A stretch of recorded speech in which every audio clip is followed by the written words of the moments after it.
Bonjour à tous et bienvenue sur la chaîne YouTube Journal du Real. On se retrouve aujourd'hui, on sort un peu de l'actualité pour vraiment avoir la tête à froid sur ce qui s'est passé le Classico. Voilà, sur le Classico de samedi dernier, Real Madrid, FC Barcelone, Santiago Bernabéu, défaite 4-0 du Real Madrid. Et là, vous l'avez réclamé en plus sur les vidéos YouTube. Tout le monde voulait un peu avoir l'avis de Pablo sur ça, sachant que c'est Guillaume et moi-même qui nous sommes chargés du débrief à chaud de la rencontre, où on a été assez nuancés, etc. Il y avait peut-être d'autres choses à dire plus approfondir. On va pouvoir se poser un peu tranquillement avec Pablo là pour le faire. Déjà, donc comment ça va Pablo? Toujours abasourdi, hein. Ça passe Ah oui, pas. ça, on change pas de discours là. On Ah, change pas de discours. ça passe pas, je te jure, ça passe pas. Je te jure, ça passe pas. Non, mais vraiment, je te jure, non, vraiment, je continue à être choqué, à poser des questions, à enquêter, voilà, essayer de savoir, essayer de comprendre, en fait, tout simplement, tu vois. Alors bon, plus le temps passe, ouais, c'est la piste, incompétence des journalistes. Donc, et c'est triste. Maintenant, j'apprends quand même d'autres choses, j'ai appris d'autres choses, sur ce qui s'est passé le jour J, notamment pourquoi exactement le Real Madrid a décidé de pas venir. Donc, je continue à enquêter et le jour où On fera une vidéo complète voilà, exactement. dès qu'on aura plus d'informations et de quoi, voilà, vraiment donner du brin à moudre. On fera une Exactement. petite vidéo complète. Là, Et on se retrouve. Dis-moi. pour le moment, les gens, enfin, nos followers savent tout. Très bien. Aujourd'hui, on va se repencher sur le Classico. Alors, on est quelques jours après. D'ailleurs, le match de ce week-end est définitivement suspendu. J'ai Alors, pas tout suivi avec ce qui je, s'est passé en Espagne. je crois que définitivement, c'est pas suspendu, mais ça va l'être. En tout cas, c'est deuil national de 3 jours. Donc, bon, s'il y a deuil national de 3 jours, à mon avis, ils ne vont pas, enfin, toutes les journées, tous les matchs de la journée vont être annulés, je pense. Donc, à voir ce qui se passera dans les prochaines heures. Ouais, avec ce qui s'est passé, Je inondation pense. en Espagne, vers Valence, il y a eu des morts, etc. On rentre pas dans les détails, c'est pas notre métier, mais en tout cas, il y a de deuil national en Espagne, donc le Valence Real Madrid devrait être suspendu, pardon, ce week-end, ce qui fait qu'on est finalement toujours dans l'actualité, parce que le dernier match avant quasiment 10 jours là, jour pour jour, parce que le prochain, ça sera Hmm, AC Milan, c'est enfin Real ça. Madrid AC Milan. Ça sera le Classico, donc on va en profiter. On va revenir bien en détail sur tout ce qui s'est passé. Et je vais te poser une question assez simple à froid. Humiliation, oui, mais est-ce qu'on est un peu plus nuancé ou est-ce que tu es toujours dans la colère? En fait, il y a la colère du Ballon d'Or qui a pris le dessus sur la colère du Classico. Ça tempère. Ouais, mais pour être franc avec toi, moi, je suis dans la colère. Je continue à être dans la colère parce que pour moi, c'est une humiliation. Tu peux pas te permettre de te prendre un score tel face au Barça, un minimum d'honneur, à mon sens, euh, et notamment à partir du moment où l'adversaire ouvre le score. Parce que j'ai vu une équipe qui, à partir du moment où l'adversaire a ouvert le score, a baissé les bras. Et encore plus avec le deuxième but. Et moi, c'est ça qui me dérange. Ça me dérange pas de perdre. Ça me dérange pas de perdre. Par contre, de perdre comme ça, surtout après une première mi-temps, alors je dirais pas excellente parce qu'il y a beaucoup de choses à régler, à ajuster, mais il y avait du bon. En tout cas, le Real Madrid a posé problème au Barça et a totalement canalisé et contrôlé les offensifs adverses. Faut le dire. La défense, elle était pour moi bonne en première période. Il y a eu très peu d'occasions Oui. du Barça et ils sont très peu rentrés dans la surface de réparation du Real. Maintenant, voilà, l'image pour moi de la seconde période, elle est juste inadmissible. Et c'est pour ça que je tiens aussi à dire, parce qu'il y a eu énormément de critiques par rapport aux notes rédigées dans le site. J'ai pris moi la décision de mettre 2 à tout le monde parce qu'à partir du moment où effectivement tu as des joueurs qui sortent du lot comme Kamavinga qui aurait peut-être mérité un 6 ou un 5 parce que bon, tu prends quand même 4-0, d'autres joueurs qui auraient mérité aussi la moyenne, peut-être. Mais à partir du moment où l'équipe, et c'est un sport collectif, prend 4-0 et ne perd pas 1-0 ou 2-0, je sais que tu vas pas être d'accord avec moi, il n'y a pas de problème, mais c'était ma décision et je l'assume. C'est un 4-0 dans un Classico face au Barça au Santiago Bernabéu. 2 à tout le monde et un à Lonin. Je suis désolé. Et c'est ma façon de voir la chose. Et oui, peut-être que ça peut paraître dictatorial du coup parce que les gens autour de moi n'ont pas leur mot à dire sur les notes. En tout cas, par contre, sur les appréciations, on a rien modifié. Voilà, donc chacun a ses appréciations en fonction d'eux. Mais en fait, enfin, la note des joueurs, pour moi, ça mérite un 2 à tout le monde parce que en fait, aucun n'a réussi à soulever le groupe, en fait. Donc, à relever la montée. Enfin, c'est mon avis. Alors, écoute, moi, je le partage pas au niveau des notes, mais même au-delà du. Je trouve que si on, à partir du moment où tu notes des joueurs, tu peux donner une note au collectif d'ensemble, mais quand tu notes des joueurs, il faut aussi prendre en compte les performances individuelles, et qu'il y a aussi beaucoup ce prisme de supporterisme aussi qui te Peut-être. fait réagir un peu plus à chaud, et t'as Non, aussi, mais mais ça, je pense pas que ça part. envie d'envoyer un message également, de dire voilà, c'est Oui, c'est catastrophique. ça. Mais ça Je suis part pas d'une désolé. mauvaise volonté. Ah Non, non, non, moi, je le non, non, perçois pas non. comme quelque chose qui part d'une mauvaise volonté, mais c'est vrai que d'un point de vue journalistique, de la critique, de l'analyse, tu fausses le truc. Tu vois. Après ça, dans tous les cas, c'était un sujet, mais il y a un point que tu as abordé qui est intéressant, c'est que c'est vrai, il y a cette première mi-temps, moi, que je trouve que c'est une des meilleures mi-temps du Real Madrid, que ce soit dans la préparation, dans C'est la l'engagement, meilleure. dans l'intensité. Ouais. C'est la meilleure. C'est la C'est ça. meilleure. Mais il y a un problème récurrent avec ce Real Madrid 24-25, et c'est l'attitude. C'est Ouais, bien l'attitude. sûr. Et là où, depuis le début de saison, on a été habitué à avoir un Real Madrid à réaction, c'est-à-dire mauvaise attitude, bonne attitude, là, c'est l'inverse qui Ouais. s'est créé. Et ce qui nous choque le plus chez les suiveurs du Real Madrid ou chez les supporters du Real Madrid, c'est qu'on a toujours eu cette impression que le Real Madrid était une bête blessée qui pouvait réagir à tout moment. Et là, on a Là, mangé c'est un coup l'inverse. d'anesthésiant. On C'est a ça. mangé un coup d'anesthésiant par Hansi Flick qui peut blesser dans l'ego tant l'équipe que les supporters et les suiveurs, en fait. Parce qu'on se dit, mais allez, donnez, faites-moi quelque chose, faites-moi de Hmm. nouveau rêver. Et c'est vrai que cette équipe a placé aussi des standards tellement hauts avec leur campagne de Ligue des Champions, avec des retournements de situation extraordinaires ces dernières années, bah que là, comme le match face à Manchester City, la Ouais. demi-finale ou le quart de finale, je sais plus, où tu Après, manges ta gifle. non, mais Mais c'est City était différent. supérieur. Voilà. City était Voilà. supérieur. Et là, le Alors, Barça, sur la voilà. deuxième mi-temps, ils le sont. Mais sur la deuxième mi-temps, ils le sont, par contre, supérieur. Non, mais ils sont supérieurs à partir du moment où ils marquent, où ils ouvrent le Oui, score. Et où oui. Le Real Madrid se mange une gifle, en fait. C'est comme Et pas le de combat. réaction derrière. C'est comme le combat entre Topuria et l'autre là. Et à partir du moment où il met sa première gauche, l'autre Oui, c'est Ouais, mais c'est quoi? pareil. C'est exactement L'allégorie, elle pareil. est belle. Parce C'est qu'Holloway pareil. domine. Oh, là, Mais, on va faire une bah oui. parenthèse UFC. C'est terrible. Non, mais Holloway domine les deux premiers rounds. Et Topuria, une fois qu'il a placé son bah premier voilà. direct, oh, le momentum. Bam. Oui, c'est ça. Et Non, ça c'est ça, tourne. c'est ça. Ça passe. Et ça tourne. Et Ouais, c'est ce qui t'as s'est raison. passé en fait. Enfin, moi, ce que je remarque, parce que ça fait quand même très longtemps que je suis le Real, c'est que c'est souvent contre le Barça. Souvent Ouais, il contre y le a un Barça. espèce de- Souvent contre le Barça. C'est très souvent contre le Barça.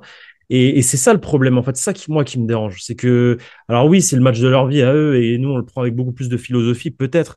Mais je suis désolé. Cette équipe qui est dans la réaction d'habitude, là, n'a pas du tout été dans la réaction. Hmm. C'est bien dommage. Et c'est ce que je regrette. Et ça n'a rien à voir pour moi, le match de Manchester City, parce que City, pour le coup, j'étais au stade, ils étaient supérieurs. Sur tous les aspects, Ouais, genre non, mais sur l'aspect, de la il y a pas de première, réaction d'orgueil, quoi. ouais, mais de la première, non, mais de la première seconde à la 90e minute, les mecs, ils étaient supérieurs. Là, l'autre jour, première mi-temps, le Real est supérieur. Tu sais qu'il peut Première y avoir mi-temps, 2-0 à la mi-temps. et il n'y a pas de vol, c'est aucun C'est vol. normal. C'est Oui, normal. Il n'y a oui. pas de. Voilà, c'est juste que, effectivement, par contre, sur l'aspect tactique et notamment le piège du hors-jeu, rien à dire. Rien à dire, Ouais, le ça, Barça. sur ça, masterclass. Sur les ajustements en seconde mi-temps aussi, très bien senti de Hansi Flick qui a fait les changements qui ont changé le momentum aussi. Et après, oui, ce qui a beaucoup affecté l'équipe et les suiveurs, c'est la réaction mentale Bien quoi, sûr. du groupe qui plonge. Mais même l'ambiance au Bernabéu, Guillaume en avait parlé, il y a ce truc de, même à 2-0 même les fans au Bernabéu, il y a ce truc de, putain, mais on les sent pas les joueurs. Parce que C'est moi, je ça. reproche pas C'est aux fans. ça. Moi, je C'est reproche pas ça. aux fans. C'est plus, non, mais on les sent pas là, les joueurs là. Et donc, il y a eu cette ambiance, ce mal-être au club, finalement, qui se traduit aussi durant ce Classico, où bah, même les fans, il y a une sorte de disconnexion, de déconnexion, pardon, il faut que j'arrête de vouloir parler anglais, de déconnexion avec les fans et les joueurs sur la pelouse, parce que bah, l'ADN Real Madrid ne répond plus. Il y a plus de pilote Exactement. dans l'avion. C'est exactement ça. C'est la sensation que j'ai eue et c'est là où moi pour moi c'est inadmissible et c'est là où il y a eu un problème en fait. Et je pense que c'est aussi de la faute du staff peut-être de ne pas avoir su ajuster au bon moment aussi certaines choses, Manque peut-être de de pas leadership. avoir et peut-être de un gros manque de leadership effectivement je pense dans le vestiaire. Il y a personne qui sort du lot au moment de dire bon les gars c'est comment. Et ça Sur s'est le traduit terrain. aussi après derrière parce que personne n'est sorti en zone mixte. C'est la honte. Ça, c'est autre chose que je voulais dire. À l'époque des Ramos, à l'époque des CR7, à l'époque des Marcelo, les capitaines sortaient quand le Real Madrid perdait un match comme ça. Ils sortaient et ils répondaient aux questions de la presse. Et voilà, il fallait donner une réponse. Là, personne n'est sorti. Moi, je trouve que c'est honteux parce que je pense que le madridisme avait besoin d'une figure du vestiaire et pas que Carlo Ancelotti pour dire ce qui s'était passé, pour dire voilà où en est le vestiaire, même si on sait pertinemment qu'ils vont répondre que voilà que malgré tout ils sont concentrés et qu'ils vont tout donner jusqu'à la fin de la saison. C'est normal, mais tu peux pas te cacher comme ça et attendre 24 Mm. heures et communiquer sur tes réseaux sociaux, sur Instagram et Twitter. Non, non, non, c'est pas comme ça. Pour moi, là, il y a eu une faute professionnelle également. Donc, moi, c'est plus, voilà, effectivement, l'attitude finalement. Autant, après, que le Real Madrid soit une équipe comment dire, qui a un problème avec l'attitude, ça, c'est pas que cette année, Victor, tu le sais très bien. C'est l'année dernière, c'était Ouais. pareil. Il y a 2 ans, c'est pareil. Il y a 3 ans, c'est une équipe qui est comme ça. Le Real Madrid, c'est une équipe qui choisit ses mi-temps. Les D'habitude, sénateurs. Les ah, sénateurs. Ouais. exactement, exactement. D'habitude, elle choisit la deuxième mi-temps. Là, bah, l'autre jour, ils ont très, très bien commencé en trombe et tellement bien commencé et au fil des minutes, tu vois que bah, ça veut pas rentrer ou alors qu'il y a hors-jeu quand ça marque ou alors qu'il y a quelqu'un pour contrer le ballon quand tu vois que ça rentre pas, qu'il y a 0-0 à la mi-temps, tu dis attention à la deuxième mi-temps et là, paf, ça trompe pas. Et puis l'impact psychologique des hors-jeux. C'est un point qu'on a Peut-être, ouais. abordé avec Elton Mokolo lors de son interview, où en fait il explique que la gamberge chez Kylian Mbappé, c'est quelque chose, c'est une maladie qui se transmet. C'est une maladie qui se transmet chez les passeurs, on a évoqué ça avec lui, mais c'est une maladie qui se transmet dans le collectif. On va jamais y arriver. Une fois, deux fois, trois fois, quatre fois, cinq fois, et puis tu Ouais, mais à un vois que moment l'équipe donné, adverse, elle est parfaite, parfaite, parfaite, parfaite, et que toi, le premier but que t'encaisses, c'est parce que t'es pas parfait. parce que t'es pas Et donc parfait, en fait, mais après, alors, je suis d'accord, mais c'est quand même passé 3 fois. oui, bah, non, mais Trois alors, fois parce sur que 12. Et ces trois c'est fois, il ça, aurait c'est fallu ça. les Il mettre. faut les tuer. Il faut les Ah tuer. Mais voilà. c'est là où moi, c'est là où on revient aussi, où je reviens sur ce que je disais, le discours que moi j'avais, où on a pu dire, j'ai lu des commentaires, Victor trop clément avec Mbappé ou autre. C'est plutôt, c'est dans le sens où normalement, quand tu subis le piège du hors-jeu, que tu le sois 10 fois, j'en ai rien à faire, mais que la 11e fois où tu ne l'es pas, ou Exactement. la 12e fois, il faut la mettre. Il faut la C'est mettre, ça. il faut, C'est il faut ça. tuer ça. Et c'est là où on blâme Mbappé, c'est là où moi, par exemple, je l'ai mis dans mes flops, que beaucoup de gens l'ont blâmé et autres, mais je vais pas le blâmer sur l'ensemble de la rencontre, parce que la première mi-temps d'Mbappé, moi je vous le dis, c'est une excellente première mi-temps Je suis d'attaquant, d'accord. juste la défense commençait à rentrer dans sa tête, et moi j'avais C'est sous-estimé ça. aussi l'impact que ça allait avoir sur sa deuxième mi-temps, qui là, c'est un non-match et c'est cata. Mais il était protagoniste, il a joué, il a essayé, il a tenté. Le plan de jeu a été respecté. Long ballon Militao, Rudiger, Vini et Mbappé qui jouent avec les règles. À une rotule près, moi, pour la petite anecdote, moi, quand Mbappé met son ballon piqué, je suis en train de tweeter en majuscule pour une des premières fois de ma vie parce que je suis vraiment content de ce qui est en train de se passer, tu vois. Je l'ai supprimé tout de suite après parce que voilà, parce que on a mangé une sacrée clim, mais l'histoire, elle aurait pu être drastiquement différente. Maintenant, sa seconde mi-temps, elle n'est pas pardonnable parce qu'un joueur d'un tel niveau, tu dois mentalement réussir à te remettre dedans. Tu dois réussir à ne pas transmettre cette maladie à tes coéquipiers. Luka Modric qui fait des passes avec 2 tempos de retard, ça n'arrive pas normalement ça. Après, Et c'est après parce que tes on, appels ils sont moins bien réglés, etc. Et que la défense, elle a pris le pouls tout simplement de l'attaquant. Et là, on compliqué. vise, on vise Mbappé, ok, il n'y a pas de problème, notamment pour sa deuxième mi-temps. Mais il y a aussi Vini qui n'a pas été à la hauteur. Et Mais tu sais que c'est un peu. Vini, c'est pour moi, Vini, c'est pas Mbappé qui doit tirer ce vestiaire pour moi, qui doit tirer vers l'avant. C'est Vini. C'est Vini, On revient au problème de leadership c'est que lui le peut-être ballon de. d'or. C'est lui le ballon d'or. C'est pas Mbappé. Et c'est lui qui est là depuis longtemps et qui connaît ce vestiaire. C'est à lui pour moi enfin, il y a une occasion de Vini que j'arrive toujours pas à digérer. C'est enfin, cette passe enfin, il prend la profondeur côté La met gauche, il pas. arrive, il fixe. Non, c'est même pas, il la met pas. C'est au lieu de frapper, croiser, enfin, comme faire une spéciale Mbappé comme ça, comme il fait, plutôt que de la Bah, décaler donner. soit à Mbappé, soit à Bellingham. T'as deux Ouais. solutions. Il le fait pas. Après, c'est un choix. Je vais pas lui en vouloir, mais putain, je me dis avec un peu plus je sais pas, de sens, on va dire. Tu vois, parce que peut-être qu'il a voulu, je sais pas, voilà, aussi être protagoniste, c'est normal. C'est normal. Mais tu peux être protagoniste il avait juste à faire un extérieur du pied, tac, il avait juste à la pousser Spécial à Mbappé. lui, finalement. Sa petite Exactement. spéciale à Il lui avait juste à extérieure. faire ça Mais et voilà. mais d'ailleurs, c'est surprenant et c'était assez révélateur d'un traitement médiatique. Est-ce que Vini est vraiment le boss de cette équipe? Parce que, regarde, il rate son classico tout comme Mbappé Personne et n'en parle. celui qu'on fustige, c'est Mbappé. Et finalement, Donc ça, finalement, voilà. moi, je tiens à le dire. Moi, enfin, comment dire.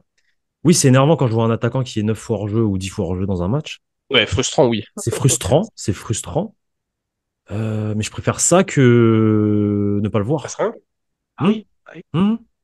Parce que s'il a été 10 fois hors jeu, c'est peut-être pas parce qu'il est nul, en fait. C'est peut-être parce qu'en face, ils ont travaillé, en fait, tout simplement. Moi, je pense que, en fait, faut mettre plus en lumière le travail du Barça sur cet aspect-là que le fait que l'autre, il a été 10 fois hors jeu. Parce que finalement, 10 fois hors jeu.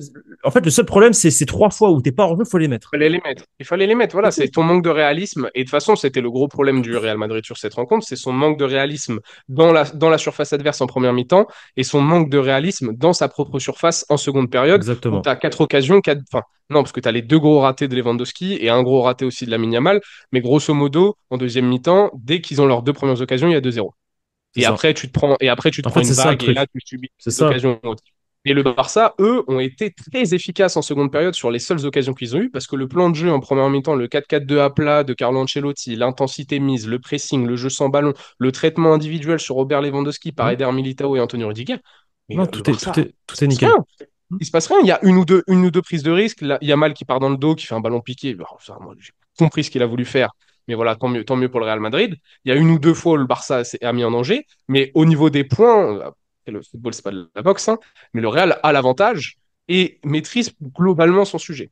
C'est ça. Non, pour moi, Mais là, c'est ça. dedans, t'as le Barça qui te met le coup de massue. Et après, en fait, Tu t'as ce coules. sentiment Non, mais que, après, t'as ce symptôme du Real face au Barça. ouais, t'as Ce presque un symptôme, complexe d'infériorité. c'est ça. C'est Presque. ça. Ouais. C'est un complexe d'infériorité quand c'est un match face à face. Par contre, quand c'est, je sais pas, un mano à mano en championnat ou autre, non, il n'y a jamais ça. C'est juste ce match-là, en particulier, surtout quand le Barça. Et il y a autre chose, moi, qui me. Ça, c'est mon côté supporter, on va dire, du Real. C'est cette faculté du Barça et cette facilité qu'ils ont à cause aussi de nous, parce que je trouve que c'est le Real qui facilite ça, à vouloir, quand ils voient que la bête est en train de saigner, à nous Ah, tuer. non, mais en plus, Alors Hansi Flick, que, attention. alors que, Hansi Flick, alors que attention. le Real, dans le sens inverse, quand le Real Madrid a la possibilité d'en mettre 4, 5, 6, 7, 8, il s'arrête à 2. Et c'est insupportable. C'était un Par- peu mieux sur les dernières années, hein. Ouais, C'était un peu mieux. non, mais ils font ça par respect à chaque fois. Genre, on a l'impression, allez, c'est bon, il y a 2-0, vas-y, c'est bon. On respecte Ouais. l'adversaire. Et c'est ce truc-là de seigneurio, de seigneurie qui m'énerve avec le Real face au Barça. C'est que non, si t'as la possibilité de leur mettre 4, tu leur mets 4. Et par contre, parce que eux, quand ils peuvent, ils le font. Et ils ont Et raison. en plus, Et ils ont raison. mentalité allemande, hein. Mentalité allemande. Mentalité allemande, exactement. Hansi Flick, là, eux, c'est depuis le début de saison, c'est ce qui fait leur force. C'est qu'ils Exactement. ils en mettent. C'est pour ça qu'on retrouve, moi, je vais te dire, depuis 5 6 ans, depuis la fin de l'ère Messi, de CR7 au Barça et au Real, la Liga, pour moi, est sur le déclin et en grande partie parce que les deux gros, si tu regardes le nombre de matchs où ils gagnent par plus de 3 buts d'écart, il y en a tellement peu. Mhm. Alors que si tu remontes il y a 15 ans en Bien sûr, arrière, les 10-0, les 7-2, les bien sûr. 8-1 et tout, il y en avait à l'appel parce qu'il y avait des équipes qui étaient là pour détruire. C'est ça. Et là, on est en train de retrouver le Barça, là, qui a un peu cet ADN, parce qu'en Flick 2019-2020 avec le Bayern, c'est pareil, hein, c'est 50 buts en 10 matchs, c'est 5 buts de moyenne, ils sont exactement dans les mêmes stars. Et la mentalité allemande, bah, c'est l'équipe qui met 8-2 au Barça en quart de finale de Ligue des C'est Champions, hein. ça. C'est ça. Et rien à faire qu'il y ait 4-0, que le match il soit plié ou autre, on va les humilier jusqu'au bout. Donc ça, attention, coupler l'efficacité allemande d'Hansi Flick, là, tu passes du hérisson Xavi, il y a 1-0, je mets le bus.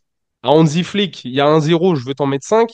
Il faudra faire attention dans les prochaines confrontations. En tout cas, maintenant, on a pris la température, on le sait. Il va falloir aussi sortir les crocs et définitivement changer cette attitude. Comme tu l'as dit, tu appelles ça les seigneurs, les sénateurs.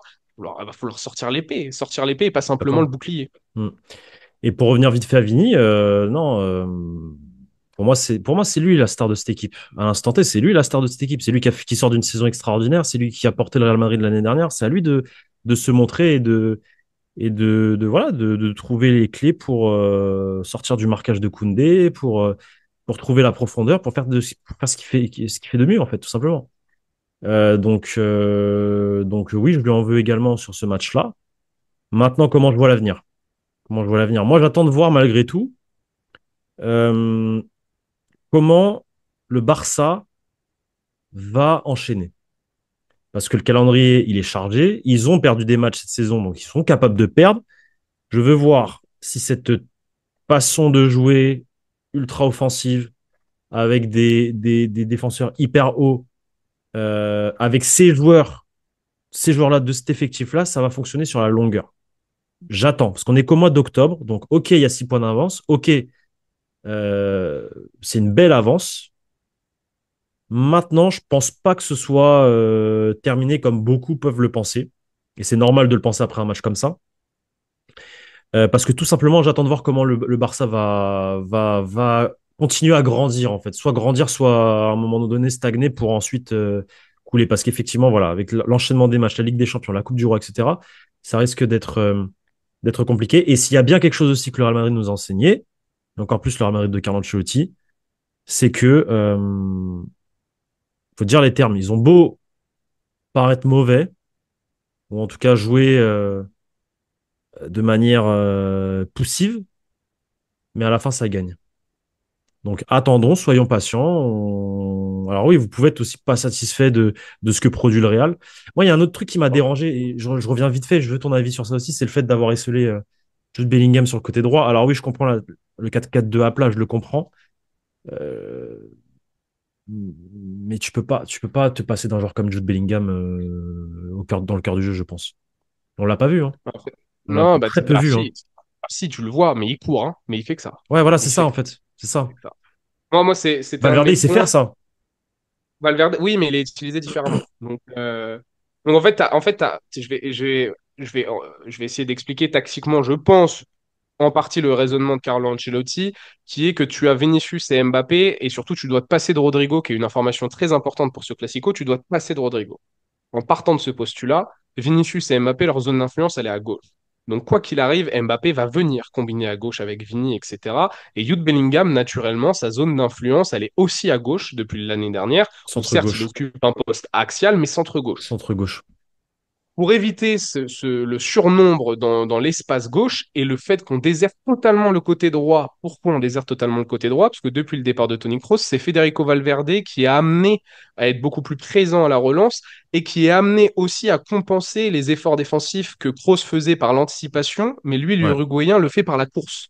Donc il est obligé aussi d'être plus bas sur le terrain, d'un peu moins avoir la capacité de se projeter, et il est généralement à la deuxième ou à la troisième passe lors de la construction. Ce qui fait qu'il n'y a personne sur Il ce doit côté garder, droit. il doit garder les jambes pour ces efforts-là, effectivement. Exactement, Plutôt que de les faire pour quand il le faisait avant, genre prendre la profondeur, c'est ça. le côté droit, Avec etc. Dani Carvaral, Exactement. qui était son binôme pour combiner sur le côté. Et surtout, il y a un point très important aussi que beaucoup de gens oublient, même si on a tendance à s'en rappeler notamment dernièrement, le départ de Toni Kroos, c'est la perte de la faculté de passer du flanc gauche au flanc droit avec une seule passe.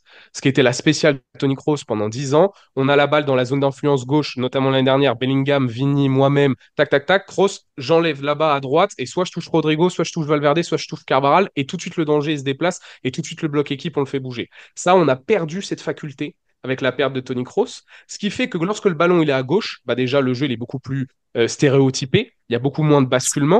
Parfois, c'est les défenseurs qui le font, ça. Cette bascule. Rudiger, notamment. Mais maintenant, c'est Maintenant. Militao et Rudiger qui essayent d'allonger, sauf qu'ils essayent d'allonger beaucoup Mais plus bon, mais verticalement. rien à voir avec Toni Kroos.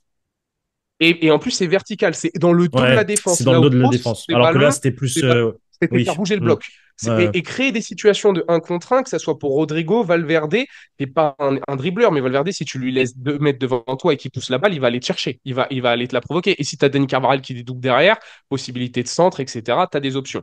Et en fait, Carlo Ancelotti a décidé pour combler ce manque à droite de mettre la zone d'influence désormais de Jude Bellingham à droite. Sauf que donc Jude Bellingham se retrouve en plus de ça avec Lucas Vasquez, qui n'est pas Dani Carvajal. Ouais. Déjà, Hmm. Carvajal, c'est pas le défenseur du siècle, mais Lucas Vasquez, ça l'est encore moins. Et on l'a vu lors du Classico. Après, c'est pas de sa faute, c'est pas son poste, on peut en parler. Non, non, mais bon, ça reste compliqué. Donc Bellingham, il fait du Federico Valverde. En ayant en plus de ça, normalement, on lui demande quand même d'apporter du soutien dans la surface, ce qu'on ne demande jamais à Valverde, même quand il a ouvert ce poste-là, c'était de rester à l'entrée de la surface, être en position de frappe ou autre, ou être déterminant dans les 30 derniers mètres. Donc, Jude Bellingham, il fait le marathonien. C'est Mais ça. moi, il m'a essoufflé, mais il m'a même frustré. C'était la première fois qu'un joueur, parce qu'il mouille presque trop le maillot, Ouais. m'agace parce que tu fais tout et rien. Change, fais quelque chose. Ouais, mais Fais quelque bon. chose. Et en fait, Après, si la on est consigne, c'est tombé. ça, Et voilà, mais c'est pas de sa faute. c'est un Et la truc. logique de Carlo Ancelotti, je la comprends, mais c'est clairement un sacrifice. C'est Bah oui. clairement un sacrifice sur le jeu sans ballon. Où on lui explique comment on a sacrifié Federico Valverde hein, pendant un moment sur Hmm. certaines de ses caractéristiques, parce qu'on avait des profils différents meilleurs. Kroos à la relance, Camavinga à la création. on avait sacrifié. Là, on a perdu Kroos, donc Valverde devient option numéro un sur ça. Et Bellingham, parce qu'on veut équilibrer la ligne offensive et qu'il n'y a pas Rodrigo, c'est une Mhm. donnée importante à prendre en compte, et qu'il n'y a pas Rodrigo, c'est lui qu'on a sacrifié pour ce match-là. Mais je vous rappelle que le match retour de l'année dernière où on s'impose 3-2 au Bernabéu, le match de Bellingham, il est pareil. Il se court dans tous les sens, il C'est avait vrai. pour C'est consigne vrai, c'est vrai, d'harceler, c'est vrai, c'est etc. vrai, c'est vrai. S'il met pas son but à la fin du match, le match de Bellingham, bah, il est pas incroyable. Et déjà, sur les 6 derniers mois de compétition, là où la zone où Vini est revenu au très très haut niveau, Bellingham commençait déjà à avoir ce rôle un peu Oui, c'est vrai, sacrifié dans le c'est jeu vrai, sans c'est vrai. ballon et tout. Là, Mhm. c'est juste décuplé parce Quand que tu Vini as rajouté Mbappé. a été réaxé Oui, numéro 9. ouais. Et là, juste, là, c'est en Mondovision. On l'a vu que Bellingham, il a touché 3 ou 4 ballons. Mais d'ailleurs, et les ballons qu'il a touchés, Bellingham, il rate une occasion. Il doit jamais la rater, là. Où il se retrouve tout seul devant les cages, il pousse avec les genoux la balle, là. Normalement, ça, c'est but. Oui, Et il bien y a sûr. deux, Ouais, trois ouais, oui, prises de exact, balles. exact, exact, exact. Ouais, ouais, je suis Et il y a d'accord. deux, trois prises de balles de Jude Bellingham, Mais parce qu'il mais a pas c'est les pas au jambes, en niveau. fait. Mais parce qu'il a pas les Ah jambes. oui, mais oui, non, mais Parce qu'il a pas les jambes, parce il fait circonstances autre chose, atténuantes. il fait autre chose à côté et qu'il a pas les jambes pour faire ça. Donc, Mais il a plus l'influence. Ça, c'est voilà. sûr. Bon, je pense qu'on a fait le tour. Ouais, ouais, peut-être monologue un peu long, mais on était vraiment sur la tactique. Je vous ai apporté un peu de science. Je sais pas si c'est de la bonne ou de la mauvaise, mais sur l'analyse. Mais voilà, vous avez le ressenti de Pablo, mon analyse un tout petit peu plus poussée, tactique, sur les explications du manque d'influence de Jude Bellingham, Jude, de Jude. Jude Bellingham, de Jude, de Vini, de Mbappé. Et puis voilà, j'espère que cette vidéo vous a plu. On continue sur notre lancée là de beaucoup, beaucoup de vidéos, beaucoup de contenu sur les réseaux. Abonnez-vous, TikTok, hein, ça part, Twitter, la chaîne YouTube. Mettez-nous en commentaire, là, quelques jours après, votre ressenti sur le Classico. Et puis, on se retrouve très vite sur la chaîne YouTube du Journal du Real. Allez, ciao! Ciao, les gars.